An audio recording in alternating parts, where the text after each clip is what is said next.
ಇದು ಗೃಹ ಸಚಿವ ಡಾಕ್ಟರ್ ಜಿ ಪರಮೇಶ್ವರ್ ಅವರು ನೋಡಲೇಬೇಕಾದಂಥ ಸ್ಟೋರಿ. ಬೆಂಗಳೂರಿನ ಪರಪ್ಪನ ಅಗ್ರಹಾರ ಜೈಲಲ್ಲಿ ಐಷಾರಾಮಿ ವ್ಯವಸ್ಥೆಯನ್ನು ಪಡ್ಕೊಂಡಂಥ ವಿಚಾರ ರಾಷ್ಟ್ರ ಮಟ್ಟದಲ್ಲಿ ಸುದ್ದಿಯಾಗಿತ್ತು. ಸುಪ್ರೀಂ ಕೋರ್ಟ್ ಕೂಡ ಛೀಮಾರಿ ಹಾಕಿತ್ತು. ಈಗ ಹುಬ್ಬಳ್ಳಿ ಜೈಲಲ್ಲೂ ಕೂಡ ಅದೇ ಸ್ಥಿತಿ ಇದೆ. ಅಲ್ಲಿ ಕೈದಿಗಳು ಬಿಂದಾಸ್ ಆಗಿ ಜೀವನ ಮಾಡ್ತಾ ಇದ್ದಾರೆ. ಜೈಲು ಅಂತವರಿಗೆ ಅನಿಸೋದೇ ಇಲ್ಲ. ರೆಸಾರ್ಟ್ ರೀತಿಯ ಜೀವನ ಸಿಗ್ತಾ ಇದೆ ಅವರಿಗೆ. ಮೋಜು ಮಸ್ತಿ ಮಾಡೋ ರೆಸಾರ್ಟ್ ಅಂತಾಗಿದೆ ರಾಜ್ಯದ ಜೈಲುಗಳು. ಗಾಂಜಾ, ಮದ್ಯ ಇದೆಲ್ಲವೂ ಕೂಡ ಯಥೇಚ್ಛವಾಗಿ ಅವರ ಕೈ ಸೇರ್ತಿದೆ ಅನ್ನೋದು ಈ ದೃಶ್ಯವನ್ನು ನೋಡಿದ್ರೆ ಗೊತ್ತಾಗುತ್ತೆ. ಒಂದು ದೃಶ್ಯ ನಿಮ್ಮ ಮುಂದೆ ಇಡ್ತಾ ಇದೆ, ಹುಬ್ಬಳ್ಳಿಯ ಸಬ್ ಜೈಲಿಗೆ ಸಂಬಂಧಿಸಿದ. ಈ ವಿಡಿಯೋ ಈಗ ವೈರಲ್ ಆಗ್ತಾ ಇದೆ. ಯಾವತ್ತಿನ ವಿಡಿಯೋ ಸ್ಪಷ್ಟತೆ ಇಲ್ಲ, ಬಟ್ ಜೈಲಿನದ್ದು ಅನ್ನೋದು ಸ್ಪಷ್ಟ. ಹುಬ್ಬಳ್ಳಿ ಸಬ್ ಜೈಲಿನದ್ದು ಅನ್ನೋದು ಸ್ಪಷ್ಟ. ಇನ್ನು 3 ದಿನದ ಹಿಂದಷ್ಟೇ ಹುಬ್ಬಳ್ಳಿಯ ಸಬ್ ಜೈಲಿಗೆ ಅಲೋಕ್ ಕುಮಾರ್ ಡಿಜಿಪಿ ಭೇಟಿ ಕೊಟ್ಟಿದ್ರು. ಆದರೆ ಈಗ ಒಂದು ವಿಡಿಯೋ ವೈರಲ್ ಆಗ್ತಾ ಇದೆ, ಹುಬ್ಬಳ್ಳಿ ಸಬ್ ಜೈಲಿಗೆ ಸೇರಿದಂತೆ. ಹುಬ್ಬಳ್ಳಿ ಸಬ್ ಜೈಲಿನ ವಿಡಿಯೋ ಇದು. ಈ ವಿಡಿಯೋ ಯಾವತ್ತಿನದ್ದು ಸ್ಪಷ್ಟವಾಗಿ ಗೊತ್ತಿಲ್ಲ, ಬಟ್ ಗಾಂಜಾ ನೋಡ್ತಾ ಇದ್ದೀರಿ ನೀವು. ಇದು ಮೊನ್ನೆ ಭೇಟಿ ಕೊಟ್ಟಂತ ವಿಜುವಲ್. ಇದು ಅಲೋಕ್ ಕುಮಾರ್ ಅವರು ಭೇಟಿ ಕೊಟ್ಟಂತ ವಿಜುವಲ್.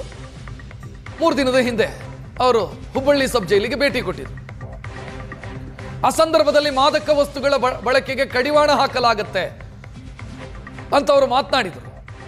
ಬಟ್ ಹುಬ್ಬಳ್ಳಿ ಜೈಲಲ್ಲಿ, ಸಬ್ ಜೈಲಲ್ಲಿ ಎಂಥ ವ್ಯವಸ್ಥೆ ಕೈದಿಗಳಿಗೆ ಸಿಗ್ತಿದೆ ಅನ್ನೋದಕ್ಕೊಂದು ವಿಡಿಯೋ ಈಗ ವೈರಲ್ ಆಗ್ತಾ ಇದೆ. ಅದು ಜೈಲು ಅಂತ ಅನಿಸ್ತಾ ಇಲ್ಲ, ಬಟ್ ಜೈಲು ಅಂತ ಅನಿಸುವಂತ ಯಾವುದೇ ವಿಚಾರಗಳಲ್ಲಿ ಗೊತ್ತಾಗಲ್ಲ. ಯಾಕಂತಂದ್ರೆ ಕೈದಿಗಳು ತಮಗೆ ಬೇಕಾದಂಗಿದ್ದಾರೆ. ದೃಶ್ಯ ನೋಡ್ತಾ ಇದ್ದೀರಿ, ಗಾಂಜಾ ಇದೆ, ಇನ್ನು ಮದ್ಯ ಇದೆ, ಏನು ಬೇಕೋ ಅದು ಕೈದಿಗಳ ಪಾಲಿಗೆ ಸಿಗ್ತಾ ಇದೆ. ಇದರ ಬಗ್ಗೆಯೂ ಕೂಡ ತನಿಖೆಯಾಗಬೇಕು ಅನ್ನುವಂಥ ಒತ್ತಾಯ ಕೇಳಿ ಬರ್ತಾ ಇದೆ. ಹೆಚ್ಚಿನ ಡೀಟೇಲ್ ಇಡೋದಕ್ಕೆ ನಮ್ಮ ಹುಬ್ಬಳ್ಳಿ ಪ್ರತಿನಿಧಿ ಗುರುರಾಜ್ ಫೋನ್ ಸಂಪರ್ಕದಲ್ಲಿ. ಗುರುರಾಜ್, ವಿಡಿಯೋ ನೋಡ್ತಾ ಇದ್ದೀವಿ, ಯಾವತ್ತಿನದ್ದು ಅನ್ನೋ ಸ್ಪಷ್ಟತೆ ಏನಾದರೂ ಸಿಗ್ತಾ ಇದೆಯಾ? ಇದು ರಕ್ಷತ್, ಈ ವಿಡಿಯೋ 2-3 ತಿಂಗಳ ಹಿಂದಿನದ್ದು ಅನ್ನುವಂಥದ್ದು ಗೊತ್ತಾಗ್ತಾ ಇದೆ. ಅದರಲ್ಲಿರುವಂತಹ ಓರ್ವ ಆರೋಪಿ ಇತ್ತೀಚೆಗಷ್ಟೇ ಜಾಮೀನಿನ ಮೇಲೆ ಹೊರಗಡೆ ಬಂದಿದ್ದಾನೆ. ಆತನೇ ಈ ವಿಡಿಯೋವನ್ನ ವೈರಲ್ ಮಾಡಿದ್ದಾನೆ ಅನ್ನುವಂಥದ್ದು ಪ್ರಾಥಮಿಕ ಮಾಹಿತಿ. ಆದ್ರೆ ಅಲ್ಲಿ ಕೂತಿರುವಂತವ್ರು ಎಲ್ಲರೂ ಕೂಡ ಕೊಲೆ ಪ್ರಕರಣದ ಆರೋಪಿಗಳು, ಹುಬ್ಬಳ್ಳಿಯ ಸೆಟಲ್ಮೆಂಟ್ ನ ನಿವಾಸಿಗಳು ಅನ್ನುವಂಥದ್ದು ಈಗ ಬೆಳಕಿಗೆ ಬರ್ತಾ ಇದೆ.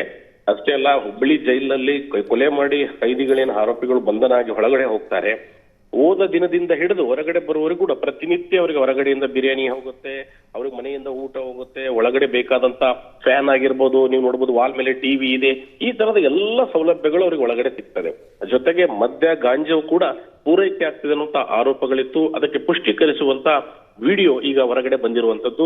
ಇತ್ತೀಚೆಗಷ್ಟೇ 3 ದಿನಗಳ ಹಿಂದೆ ಬಂದಿಖಾನೆ ಡಿಜಿಪಿ ಅಲೋಕ್ ಕುಮಾರ್ ಅವರು ಭೇಟಿ ಕೊಟ್ಟಾಗ ಹೇಳಿದ್ರು, ಕೈದಿಗಳ ಮನಪರಿವರ್ತನೆಗೆ ಸಾಕಷ್ಟು ಸ್ಕೀಮ್ಗಳನ್ನ ಹಾಕೊಂಡಿದೀವಿ, ಇನ್ಮೇಲೆ ಕಡ್ಡಾಯವಾಗಿ ಅವರಿಗೆ ಯೋಗ ಧ್ಯಾನವನ್ನ ಮಾಡಿಸ್ತೇವೆ ಅನ್ನುವಂತ ಮಾತುಗಳನ್ನೆಲ್ಲ ಹೇಳ್ತಾ ಇದ್ರು. ಆದ್ರೆ ವಾಸ್ತವದಲ್ಲಿ ಜೈಲು ಒಳಗಡೆ ಯಾವ ರೀತಿ ಕೈದಿಗಳು ತಮ್ಮ ಜೀವನವನ್ನು ನಡೆಸ್ತಾ ಇದ್ದಾರೆ ಅನ್ನೋದಕ್ಕೆ ಈ ವಿಡಿಯೋಗಳೇ ಸಾಕ್ಷೀಕರಿಸ್ತಾ ಇದೆ.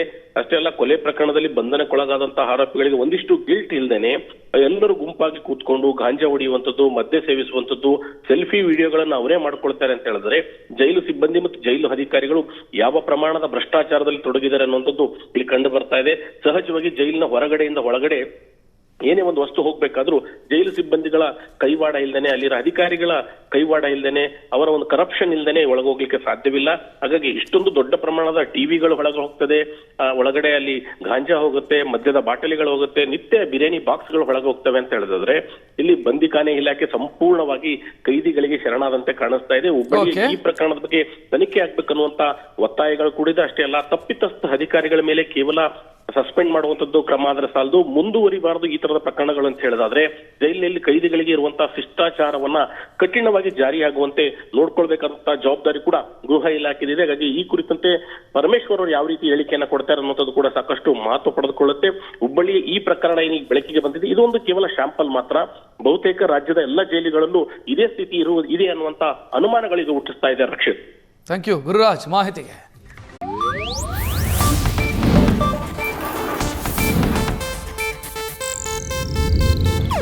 ಇದು ಏಷ್ಯಾನೆಟ್ ನ್ಯೂಸ್ ನೆಟ್ವರ್ಕ್ ಪ್ರಸ್ತುತಿ.